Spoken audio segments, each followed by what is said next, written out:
हरिओम प्रिय दर्शकों, यदि आपकी धनु राशि या धनु लग्न है तो इस वीडियो को बहुत ध्यान से देखिएगा, समझिएगा। इस वीडियो में हम समझने वाले हैं कि सावधानी हटी कि दुर्घटना घटी।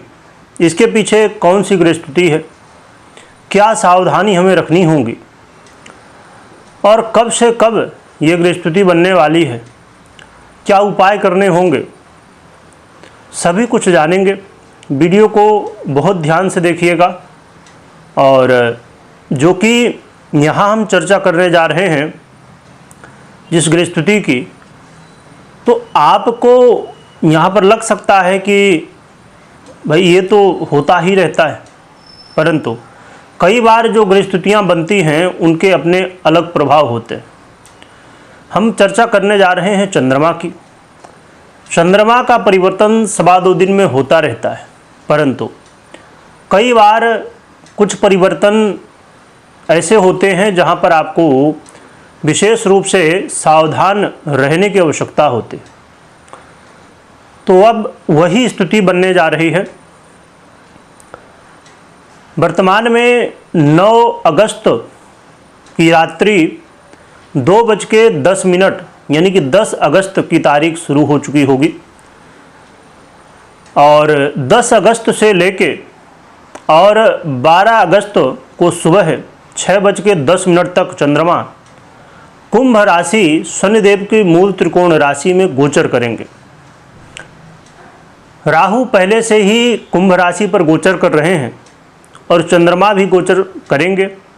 चंद्रमा और राहु की युति से ग्रहण योग का निर्माण होगा, जो कि इसमें एक अच्छी बात यह है कि देवगुरु बृहस्पति इस समय मिथुन राशि पर गोचर कर रहे हैं और अपनी दृष्टि से इस दुर्योग को देखेंगे, ग्रहण योग को। ये जो ग्रहण योग बन रहा है इसमें गुरु जैसे ग्रह, जो कि सबसे दिव्य दृष्टि या कहा जाए कि बहुत अच्छी दृष्टि, अमृतमयी दृष्टि मानी जाती है, तो देवगुरु बृहस्पति की दृष्टि यहाँ पर रहेगी सबसे शुभ ग्रह की, जिसकी वजह से ये जो दुर्योग बनने जा रहा है, इस दुर्योग में काफ़ी हद तक इसके बुरे प्रभावों में कमी आएगी। परंतु जब 12 अगस्त को सुबह 6:10 पर चंद्रमा मीन राशि में गोचर करना शुरू करेंगे, जो कि स्वयं देवगुरु बृहस्पति की ही राशि है, परंतु यहाँ पर शनि इस समय विराजमान है मीन राशि में और चंद्रमा भी आ जाएंगे, तो इससे विष योग का निर्माण होगा। और इस विष योग में गुरु की दृष्टि भी नहीं होगी, तो इस विष योग का प्रभाव हमें पूर्ण रूप से देखने को मिलेगा। देखा जाए धनु वालों के लिए, तो धनु वालों के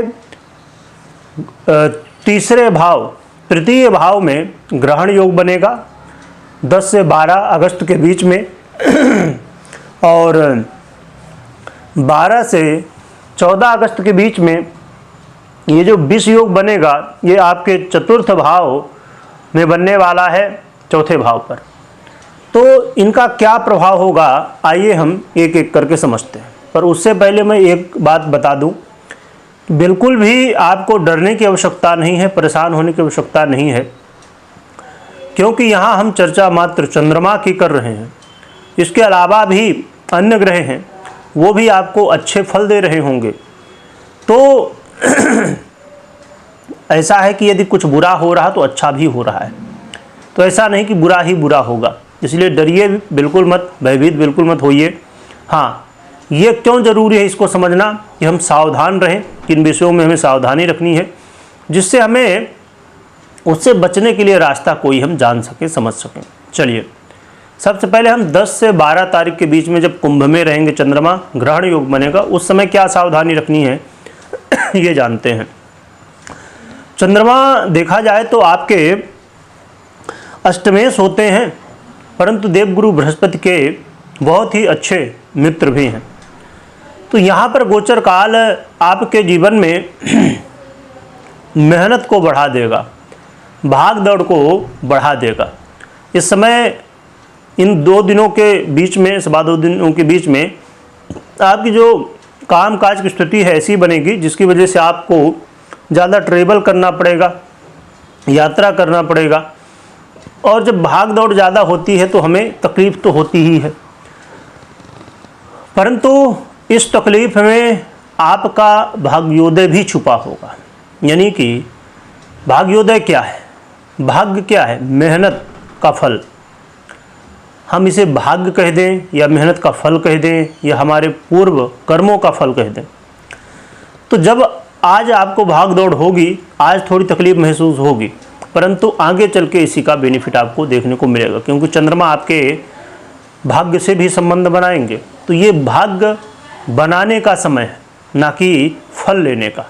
और जब फल नहीं मिल रहा होता तो हमें लगता है कि हम कर्म तो कर रहे हैं पर हमें कुछ मिल नहीं रहा है, पर हम ये चीज़ को भूल जाते हैं कि हम आज कर्म कर रहे हैं तो उसका फल तो आज नहीं तो कल मिलेगा ही।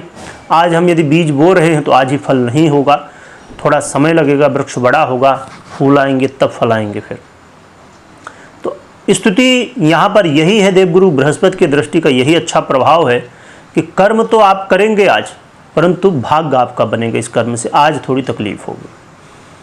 आप इंटरव्यू यदि देने जा रहे हैं या आप किसी भी क्रिएटिविटी से जुड़ा हुआ काम कर रहे हैं, सोशल मीडिया से संबंधित काम कर रहे हैं, आप इसके अलावा कोई भी नया काम करने की शुरुआत कर रहे हैं, तो ऐसे कामों में तकलीफ़ें आने की संभावनाएं, इनमें डिले होने की संभावनाएं देखी जाती। और भाई बंधुओं के साथ थोड़ा सा अनमन की स्थितियां भी यहाँ पर देखने को मिलेंगी। और इसके अलावा आपको इस समय वो कोई भी काम मत करिए जो भाग्य के भरोसे हो, है ना। जैसे लॉटरी, जुआ और भी बहुत सारे ऐसे काम जिनमें भाग्य ज़्यादा महत्वपूर्ण हो जाता है। कर्म तो है ही, साथ में भाग्य ज़्यादा महत्वपूर्ण होता है। इसके अलावा जब चंद्रमा आगे बढ़ेंगे और आपके चतुर्थ भाव में जाएंगे, यानी कि 12 तारीख को सुबह 6:10 से 14 तारीख को सुबह 9:05 तक का ये समय होगा, जिस समय शनि के साथ विषयोग बनाएंगे। इस समय आपको विशेष सावधान रहना है अपने माता पिता के स्वास्थ्य को लेके, या आपके और माता पिता के बीच में कोई मतभेद की स्थितियां बन सकती हैं। इस समय कोई भी चीज़ जैसे कि प्रॉपर्टी हो, गाड़ी वाहन हो या अन्य लग्जरी की चीज़ें हो, आप यदि खरीदना चाहते हैं या बेचना चाहते हैं तो आप ज़रा ध्यान रखिएगा कि आपके साथ स्कैम ना होने पाए, आपको बताया कुछ जाए और रहे कुछ, ऐसा ना होने पाए। नौकरी यदि आप करते हैं, जॉब करते हैं, तो यहाँ काम का प्रेशर बढ़ सकता है। आपके साथ राजनीति हो सकती है, आपके साथ कामकाज में जो वहाँ का माहौल है वो निगेटिव देखने को आपको मिल सकता है। इस समय आलस्य करना बिल्कुल भी अच्छा नहीं है, क्योंकि आलस्य करेंगे तो इससे आपके काम में नुकसान होने की संभावना होगी। शनि के साथ होंगे चंद्रमा, शनि कर्मों के अधिपति हैं, और यहाँ पर यदि आलस्य आपने किया तो मानसिक तनाव बढ़ेगा। मानसिक तनाव मतलब यदि आपने, सीधी सी बात है, आपके काम में यदि कोई समस्या होती है तो मानसिक तनाव बढ़ेगा ही बढ़ेगा। तो इसीलिए इस समय 100% अपने काम को दीजिए, और कौन क्या कर रहा है उससे आपको कोई मतलब नहीं होना चाहिए, हमें क्या करना उससे मतलब इस समय होना चाहिए। इस समय बिल्कुल भी किसी के ऊपर आंख बंद करके भरोसा मत करिए, भरोसा करिए पर आंख बंद करके नहीं, है ना। तो आपको इन बातों का ध्यान रखना है। इसके अलावा जो लोग ऐसे काम करते हैं, लॉटरी, जुआ, सट्टा इत्यादि से संबंधित, बिल्कुल भी नहीं करना है। इस समय कोई आप रिसर्च वर्क कर रहे हैं, वहाँ पर डिले हो सकता है, वहाँ पर मुश्किलें बढ़ सकती हैं। और जो लोग विदेश में रहना चाहते हैं अस्थायी रूप से, तो ये लगभग 2.25 दिनों का समय होगा, जिस समय इसके लिए यदि आप प्रयास कर रहे हैं कि रहना है विदेश में और कार्रवाई आपकी चल रही है वहाँ के लिए, तो ये प्रोसेस में भी थोड़ी सी समस्याएं आ सकती हैं, तो आप ध्यान रखिएगा। राजनीति से जुड़े हैं या आप लीडर हैं, आपके हाथ के नीचे लोग काम करते हैं, या आप ब्रोकर हैं, बिल्डर हैं, या राजनीति से जुड़ा हुआ या सरकारी क्षेत्र से जुड़ा हुआ काम करते हैं, तो यहाँ पर समस्याएं और आपके जीवन में इस समय थोड़ा सा मान अपमान की स्थितियाँ भी बन सकती हैं। तो इन सभी विषयों को लेकर आपको सतर्क रहना है और आपको हृदय संबंधित या पैरों से संबंधित कोई तकलीफ़ें ना होने पाए इसका प्रयास करिए। यदि आपको तकलीफ़ें पहले से हैं तो हो सकता है कि ये समस्याएं और बढ़ जाएं। तो आपको इन सब विषयों में ध्यान रखना है, सावधान रहना है, ना कि डरना है। मैंने पहले ही बताया, फिर से बता दूं, बिल्कुल भी डरने की आवश्यकता नहीं है। हमने एक ग्रह की चर्चा की है, अन्य ग्रह भी हमें आपको फल दे रहे हैं, तो हो सकता है हमें अच्छे फल भी दे रहे हों। और क्या उपाय करना चाहिए, तो इसमें उपाय में यदि मूल रूप से 10 से और 14 तारीख के बीच में उपाय देखा जाए तो सबसे सरल और अच्छा उपाय है, कोई आसपास मंदिर हो, और यदि हनुमान जी का मंदिर हो या तो फिर शिव मंदिर हो तो हनुमान जी की आराधना करिए, हनुमान मंदिर है, शिव मंदिर है तो शिव आराधना करिए, दोनों है तो दोनों की आराधना कर लीजिए। श्रावण चल ही रहा, बहुत अच्छा अवसर है, तो ये आप करिए।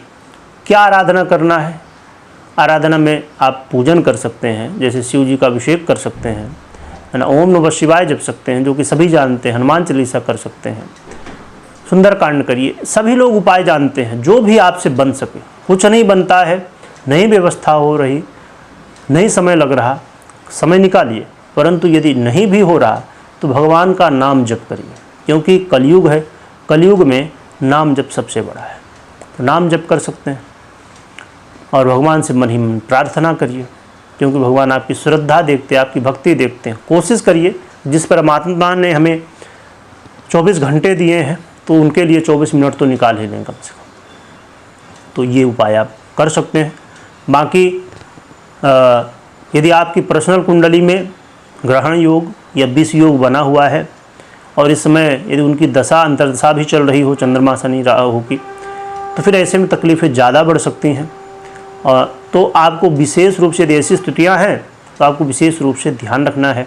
या चंद्रमा राहु या शनि के नक्षत्र में बैठे हों तो ऐसे में तकलीफ़ें ज़्यादा बढ़ती हैं। या चंद्रमा आपके पीड़ित अवस्था में हो किसी भी तरह, या राहु और शनि पीड़ित अवस्था में हो, खासकर चंद्रमा पीड़ित हो, तो ऐसे में आपको विशेष सावधान रहने की आवश्यकता हो। परंतु कभी कोई निर्णय लेना है तो मात्र गोचर के आधार पर नहीं, अपनी पर्सनल कुंडली विश्लेषण के बाद ही निर्णय लीजिएगा। वीडियो देखने के लिए बहुत बहुत धन्यवाद।